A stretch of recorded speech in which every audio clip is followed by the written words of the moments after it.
Is that Meghan Markle's ploughing ahead, of course, with her podcast, archetypes, whatever you want to call it, even though there seems to be less interest than ever following some recent episodes. It all started off really well when you think about it with Serena Williams, and then of course we had the gorgeous Mariah Carey, but seemingly now people in this cost of living crisis seemingly don't want to be preached to by a multi-millionairess sitting in a mansion telling you how you should be running your life. I'm not being negative. I think some of the points that she has are really kind of sweet, you know. She tries to get a point across. But really, do people want to pay for this advice? That's the problem, you know. Now, there's obviously bigger problems looming because around about this time now would be the point that Spotify would decide if they want to proceed ahead. That's right, with the second series. Now, my prediction is that they will carry on with the second series because they're getting masses of free publicity. Whether that translates into people signing on and downloading remains to be seen. Interesting in itself, though. But there could have been one guest, of course, that could have made Meghan's podcast literally become the top of the podcasting charts around the world.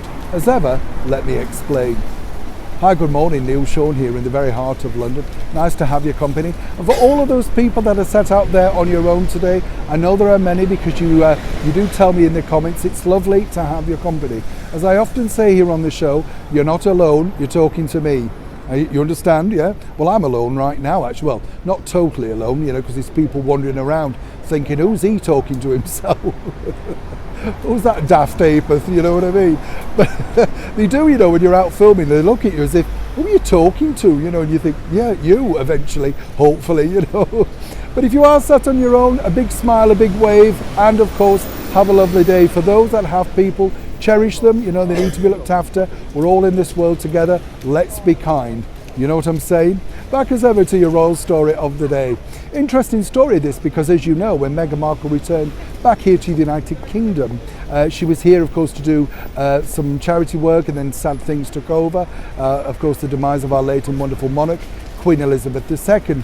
But then, this is the pinpoint, apparently, where Meghan realised that people here in the United Kingdom do truly like her. And as ever, let me explain. This all goes down to the fact that Meghan, on that walkabout with William, Catherine and her husband Harry, felt the British public did indeed like her. In fact, she's pointed this out to numerous people, according to very good sources. Interesting to note on this particular story also, that while she was over here staying in Windsor, out at their cottage, Frogmore, she put out a request. That's right, a request to the Princess of Wales, the beautiful Catherine. Would Catherine be interested, according to that good source, to appear on a forthcoming episode of podcasts? Apparently, she could even have the whole episode herself. How generous. And as ever, we have to say allegedly. What's interesting here, though, is it just kind of makes sense, if you think, in Meghan's eyes. This is because she based it along the idea of two duchesses, you know, as they then were at that point, and of course talking about how difficult it is to run a family, work life, work balance, all of that sort of stuff. Many people thought, how brave. Obviously the people in her team felt that this would be a very good move, particularly ratings-wise, as one could imagine.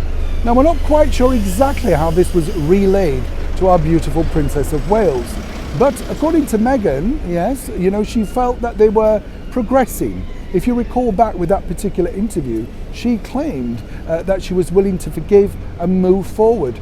Yes, very gracious of Meghan, as I'm sure you'll understand. So far, this won't come as a shock, will it? So far, apparently, the team at Spotify and Meghan's production company, Archwell, have yet to hear back, but they're hopeful. And perhaps, as Meghan understands, maybe Catherine could even fit it in when she returns over to the United States later this month for Earthshot, the big charity campaign, of course, fronted by her and the Prince of Wales. Now, I don't want to finish this report on a bad note, but perhaps, and do you think I could be right here, that Meghan could be waiting some time for that thawing out phone call to say, I'd be delighted to appear on your podcast. As ever, I'd love to know what you think to this particular story in the comments below. Neil Sean in the very heart of London.